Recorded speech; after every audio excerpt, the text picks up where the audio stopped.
Assalamualaikum warahmatullahi wabarakatuh. Perkenalkan, saya Zainal Muarif, NIM G501-20050. Saya Andrawi, NIM G501-20003. Saya Srima, NIM G501-20006. Saya Ainun Jarianudin, NIM G501-20022. Di video kali ini kita akan menjelaskan analisis regresi sirkular menggunakan software R. Untuk teman-teman semua, simak video ini sampai akhir. Analisis model regresi sirkular linear berganda. Teman-teman tahu apa itu data sirkular? Jadi, data sirkular adalah data hasil pengukuran yang nilai-nilainya berulang secara periodik. Beberapa contoh data sirkular yaitu hari, tanggal, bulan, jam, arah mata angin, letak geografis, dan lain-lain. Data sirkular dapat digambarkan dalam besaran vektor. Analisis statistika yang digunakan untuk menganalisis data sirkular adalah analisis statistika sirkular. Dalam analisis regresi, jika salah satu atau keduanya dari variabel prediktor atau variabel respon adalah data sirkular, maka analisis regresi yang digunakan disebut analisis regresi sirkular.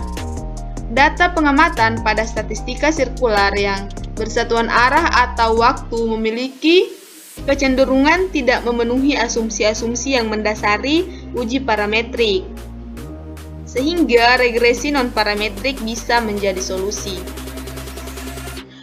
Senggupta dan Uguo memperkenalkan bentuk umum model regresi sirkular linear berganda antara sebuah variabel respon linear dengan variabel prediktor linear dan variabel prediktor sirkular. Bentuk umum modelnya Y sama dengan M ditambah sigma I sama dengan 1 sampai K beta I XI ditambah A cos omega theta I dikurang theta 0 ditambah epsilon. Variabel dalam suatu regresi terdiri dari variabel prediktor atau independen variabel dan variabel respon atau dependen variabel.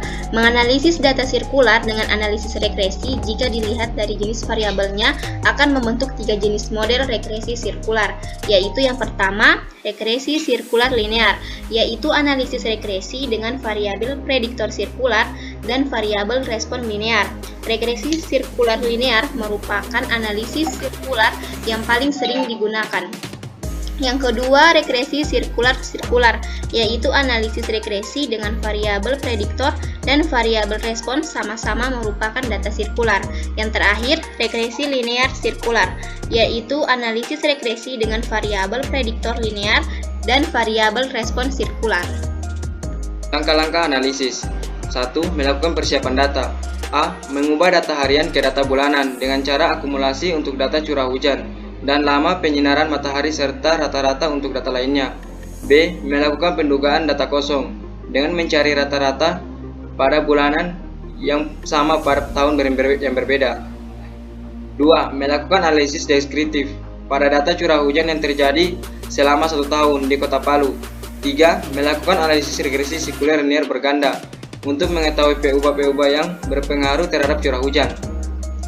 Tahapan yang dilakukan antara lain: A. Mengubah data sirkular ke bentuk radian, yaitu sama dengan 2. B. Mengubah data sirkular menjadi data linear dengan menggunakan fungsi sin dan fungsi cos, sehingga akan menghasilkan persamaan di bawah ini, yaitu T1 sama dengan R cos, T2 sama dengan R sin, dan R sama dengan 1. C. Melakukan pendugaan parameter. Pendugaan parameter regresi sirkular linear berganda menggunakan metode kuadrat terkecil atau MKT dengan meminimumkan jumlah kuadrat gala atau JKG, sehingga diperoleh X aksen X min 1 kali X aksen Y. D. Melakukan pengujian hipotesis untuk setiap koefisien regresi secara simultan dan secara parsial. E. Melakukan pengujian asumsi antara lain nilai harapan atau sisaan bernilai 0, ragam sisaan homogen, sisaan saling bebas, sisaan penyebaran normal, non-multikolonialitas, hubungan antara PUBA. F. Melakukan interpretasi pada model untuk setiap PUBA bebas yang mempengaruhi variabel respon. Berikut adalah contoh kasus. yaitu penerapan analisis regresi sirkular pada pemodelan data iklim curah hujan di Kota Palu pada tahun 2021. Berikut data yang kita gunakan yaitu curah hujan, bulan, suhu, kelembapan udara, lama penyinaran matahari, dan kecepatan arah angin. Langkah selanjutnya yaitu kita akan mengubah data sirkular ke bentuk radian, yaitu pada data suhu derajat Celcius akan kita ubah ke dalam bentuk radian dengan menggunakan rumus theta sama dengan T per 12 dikali 2V. Selanjutnya kita akan mengubah data bulan menjadi data sirkular ke bentuk data linear dengan fungsi cos dan sin, sehingga akan menjadi dua bentuk data pada bulan, yaitu cos bulan dan sin bulan. Selanjutnya, statistik deskriptif pada data curah hujan di Kota Palu tahun 2021. Nah, kita bisa lihat bahwa data curah tertinggi itu pada bulan Juni dan terendah pada bulan September, atau rata-ratanya sekitar 87,36. Atau pada bulan Juli dan Maret merupakan rata-rata curah hujan tahun 2021.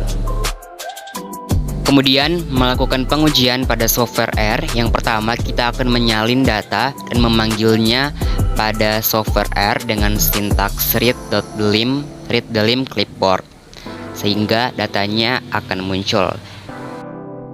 Setelah datanya muncul, kita akan membuat model regresi dari masing-masing variabel respon dan prediktor dengan sintaks LM dan summary, sehingga hasilnya muncul pada kolom bawah atau outputnya telah terlihat. Diketahui bahwa nilai p-value pada variabel suhu, penyinaran matahari, kecepatan arah angin, sin bulan, dan cos bulan kurang dari taraf 5% atau 0,05, sehingga dapat dinyatakan bahwa variabel suhu, penyinaran matahari, kecepatan arah angin, sin bulan, serta cos bulan berpengaruh secara signifikan terhadap curah hujan. Sementara variabel kelembapan udara nilai p-value-nya itu lebih dari taraf 5%. Dapat dinyatakan bahwa variabel kelembapan udara tidak berpengaruh secara signifikan terhadap curah hujan.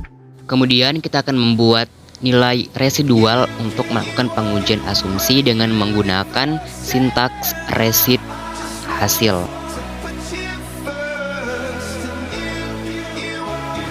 Selanjutnya pengujian asumsi yang pertama, pengujian asumsi kenormalan dengan menggunakan uji Shapiro-Wilk.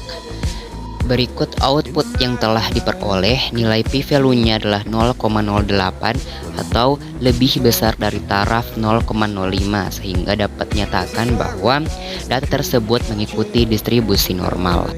Selanjutnya, pengujian asumsi heteroskidastitas dengan menggunakan sintaks BP test atau Brush-Pagan test untuk melihat keragaman homogen data dengan output yang diperoleh 0,6718. Dapat diketahui nilai tersebut, p-value tersebut lebih dari taraf 0,05, sehingga dapat dinyatakan bahwa tidak terjadi gejala heteroskidastitas pada data atau datanya merupakan data yang homoskidastitas atau mengikuti ragam varian homogen. Kemudian asumsi autokorelasi dengan menggunakan sintaks Dewey test atau Durbin-Watson test.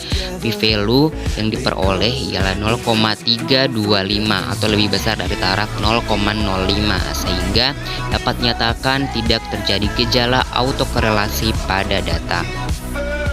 Selanjutnya, untuk melihat hubungan variabel prediktor dengan variabel prediktor sendiri dengan asumsi multikolinearitas, sehingga dapat diketahui output yang keluar dengan nilai yang kurang dari 10 dapat menyatakan bahwa pada data tidak terjadi gejala multikolinearitas. Kesimpulan yang dapat diperoleh dari hasil analisis yaitu model regresi yang terbentuk adalah min 63241,065 kurang 1453,315 X1 ditambah 675,702 X3 ditambah 82,008 X4 ditambah 6439,320 cos theta ditambah 55607,002 sin theta. Kemudian diketahui bahwa variabel yang signifikan atau berpengaruh terhadap curah hujan yaitu suhu, penyinaran matahari, kecepatan arah angin, dan sin dan cos bulan. Nilai koefisien determinasi atau R-square yang diperoleh ialah 0,60 atau dapat diketahui bahwa sebesar 60% variabel respon dapat dijelaskan oleh variabel prediktor. Sisanya 40% dijelaskan oleh variabel atau faktor lain di luar penelitian.